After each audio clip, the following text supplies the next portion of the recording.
السلام علیکم ناظرین حضرات، چینل کو ابھی سبسکرائب نہیں کیا ہے تو چینل کو سبسکرائب کر لیجئے، ساتھ میں بیل آئیکن ضرور دبا دیجئے تاکہ آنے والی ویڈیو کی نوٹیفیکیشن آپ کو ملتی رہے۔ لیکن قرآن کہتا ہے نہیں، مجھے تو ایسا ایمان چاہیے جیسا صحابہ کا ایمان تھا۔ وہ کسی کی پرواہ نہیں کرتے تھے۔ ان کے نزدیک یہ تھا کہ اللہ اور اس کے رسول ناراض نہ ہوں، اور دنیا تو ہے کیا، ایک دن تو ختم ہو جائے گی اور ایک دن اس دنیا سے جانا ہی جانا ہے۔ وہ قرآن پڑھتے تھے، وہ جانتے تھے کہ یہ دنیا فنا ہونے والی ہے، یہاں کا عیش موج بھی لمحاتی ہے اور وہاں کی زندگی ہمیشہ کی زندگی ہے۔ اب میں آپ کو یہاں پر صحابہ کرام علیہم الرضوان کے ایمان پر استقامت کے بارے میں بتاؤں تو آپ کو پتہ چلے گا کہ ان کا ایمان کیسا تھا، کیسا ایمان تھا۔ ایک سفیر کو بھیجا گیا حضور صلی اللہ علیہ وسلم کے غلاموں کی کیفیت اور حضور صلی اللہ علیہ وسلم کی فوجی تیاری کو دیکھنے کے سلسلے میں، یہ دیکھنے کے لیے کہ آخر کیا وجہ ہے کہ حضور صلی اللہ علیہ وسلم چند صحابہ کے ساتھ میدان جنگ میں تشریف لاتے ہیں اور اس کے بعد اللہ انہیں کامیابی عطا کر دیتا ہے، تو کون سی ایسی ٹریننگ صحابہ کو حضور نے دی ہے جس کی وجہ سے یہ صحابہ مٹھی بھر ہوتے ہیں اور کامیاب ہو جاتے ہیں۔ تو ایک سفیر کو بھیجا گیا، جا کے دیکھو حضور صلی اللہ علیہ وسلم کیسی تیاری کرتے ہیں اور ان کے صحابہ کی حضور نے کیسے تربیت فرمائی۔ وہ آئے، دیکھا تو ایسے وقت وہ حاضر ہوئے، وہ سفیر، جب میرے آقا صلی اللہ علیہ وسلم وضو فرما رہے تھے، وضو فرما رہے تھے۔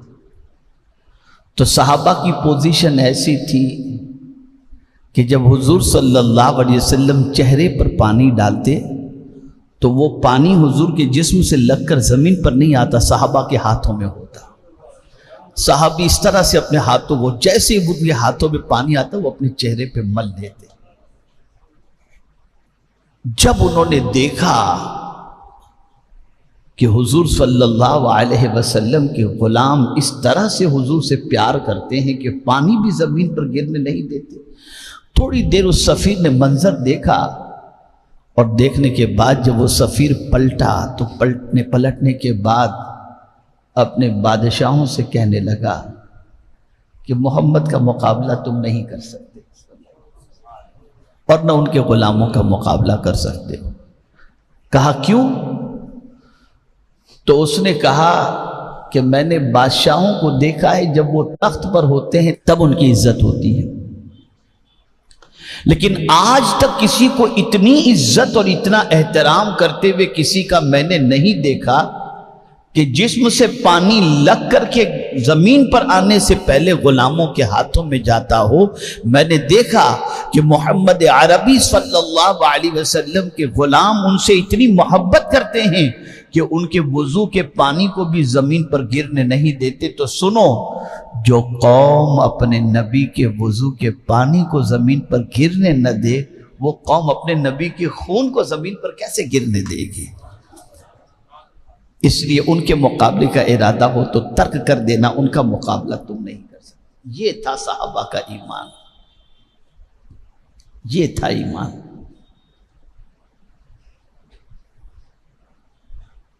حضرت بلال کو دیکھ لو رضی اللہ تعالی، کتنی تکلیف کی وادیوں سے گزارا جاتا ہے، کوئی کسر تو امیہ نے نہیں رکھی تھی۔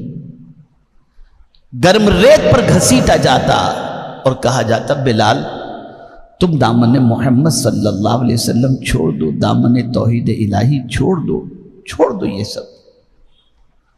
تو حضرت بلال رضی اللہ تعالیٰ عنہ گرم ریت پر گھسیٹے جاتے، برف کے پہاڑوں کی، برف کے پتھروں کی سیل پر سلائے جاتے، انگارے پر لٹائے جاتے، اتنی تکلیفیں، لیکن زبان پر کیا ہوتا، ان سے کیا مطالبہ تھا؟ بس ایک ہی، حضور صلی اللہ علیہ وسلم سے تعلق کو چھوڑ دو، توڑ دو، اور اللہ عز و جل کی توحید کا اقرار کرنا چھوڑ دو، تمہیں ساری تکلیفوں سے نجات مل جائے گی۔ لیکن حدیث مبارکہ میں ہے کہ حضرت بلال گرم ریت پر کڑوٹ لیتے لیتے بھی کہتے احد احد احد، میرا خدا ایک ہے، میرا خدا ایک ہے، میرا خدا ایک ہے۔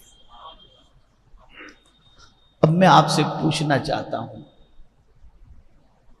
اللہ تو ایسا ایمان چاہتا ہے، یہاں 2 ٹکے کے لیے سود کا کاروبار، 2 روپے کا نفع، تو اللہ سے جنگ، کوئی پرابلم نہیں، مال چاہیے بس، کروڑوں ڈائجسٹ کر لینا، کوئی فکر نہیں، بس مال چاہیے کیسے بھی کر۔ کبھی یہ نہیں سوچا گیا کہ اللہ عز و جل اور اس کے رسول صلی اللہ تعالی علیہ وسلم کی ناراضگی آخرت میں کتنی نقصان دہ۔ یہاں بہت چھپتی ہوئی بات عرض کرتا ہوں، اگر کسی کو خراب لگے تو مجھے معاف کیجیے گا، لیکن صرف آپ اینالائز کریں، آپ جائزہ لیں اور اس کے بعد مجھے بتائیں، کیا یہ سچ نہیں ہے کہ آج حضور کے طریقے پر عمل کرنے میں شرم آتی ہے؟ کیا یہ سچ ہے کہ آج اگر کہا جائے یہ حضور کا طریقہ، مولانا بس دعا کیجئے، کیا یہ سچ نہیں؟ ایمان اتنا کمزور ہو گیا اور حضور سے تعلق اتنا کمزور ہو گیا کہ رسول اعظم صلی اللہ علیہ وسلم کے طریقے پر عمل کرنے میں انسان اب شرم محسوس کر رہا ہے۔ جس نبی کا کلمہ پڑھ رہا ہے اس نبی کے اداؤں کو اپنانے کے اندر شرم محسوس کر رہا ہے، اور کہتا ہے دنیا کیا کہے۔ کہاں ہے ایمان؟ اور کیسا ایمان ہے؟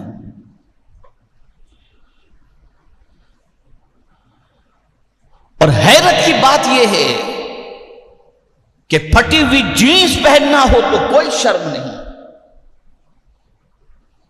شارٹ پہن کر گھومنا ہو کوئی شرم نہیں، ناجائز اور حرام کام کرنا ہو کوئی شرم نہیں۔ اگر شرم آتی ہے تو معاذ اللہ جس نبی کا کلمہ پڑھتے ہیں اس نبی کے طریقے پر عمل کرنے میں شرم آتی ہے۔ شرم تو ایک درجہ اور بری بات، اس سے خطرناک مولانا آج کے دور میں اگر دین پر عمل کریں گے نا تو جینا مشکل ہو جائے گا، معاذ اللہ ثم معاذ اللہ، یہ اس سے زیادہ خطرناک۔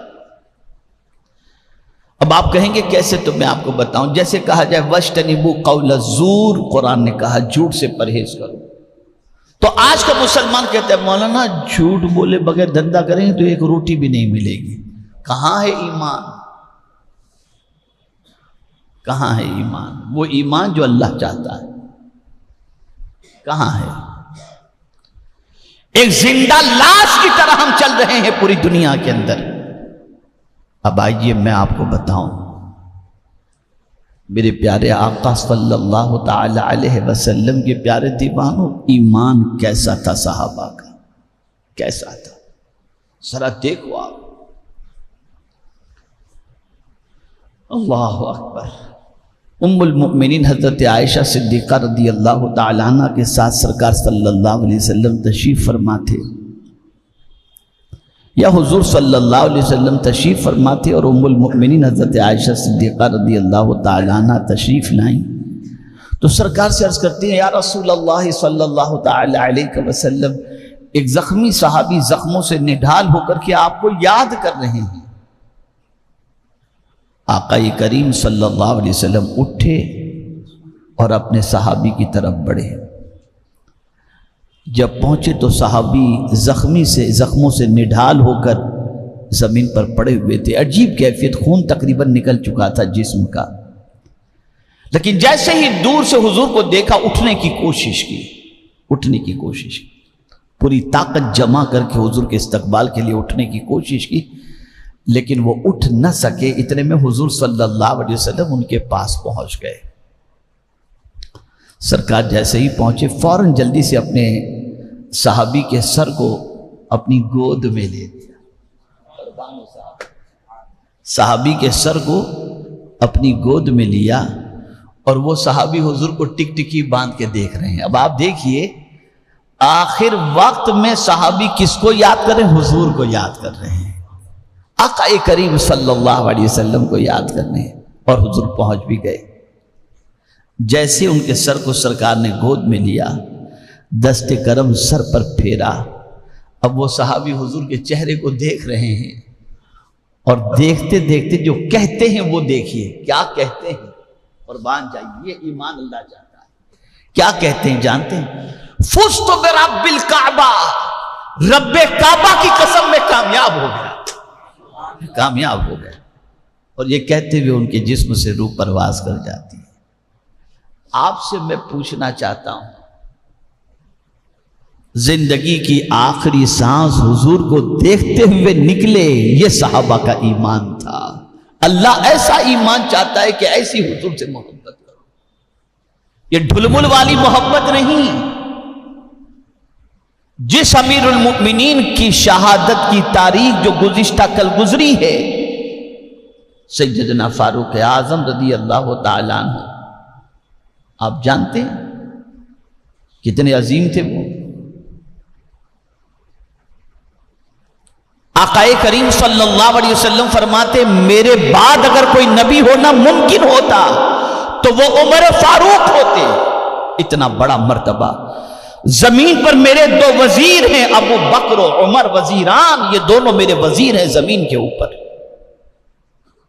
لیکن ایک دن سرکار نے حضرت عمر فاروق کا ہاتھ پکڑا۔ سوال دیکھیے، پوچھتے ہیں عمر تم مجھ سے کتنی محبت کرتے ہو؟ سوال دیکھیے، عمر تم مجھ سے کتنی محبت کرتے ہو؟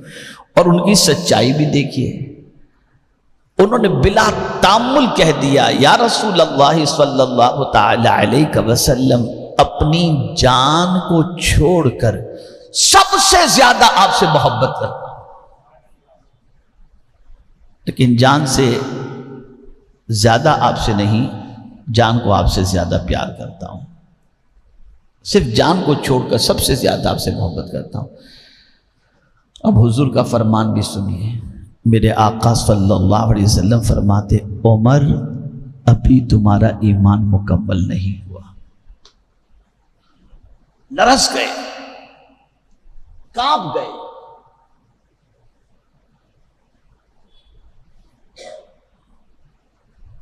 آقا کریم صلی اللہ علیہ وسلم ارشاد فرماتے عمر جب تک کہ اپنی جان سے بھی زیادہ مجھ سے محبت نہیں کرو گے تمہارا ایمان مکمل نہیں ہوگا۔ حضرت عمر رضی اللہ تعالیٰ عنہ نے تھوڑی دیر توقف کیا، گردن جھکائی، اور کچھ دیر کے بعد سر اٹھا کر کہتے ہیں حضور آج سے اپنی جان سے بھی زیادہ میں آپ سے محبت کرتا ہوں۔ سرکار نے فرمایا تمہارا ایمان مکمل ہو گیا۔ اللہ ایسا ایمان چاہتا ہے۔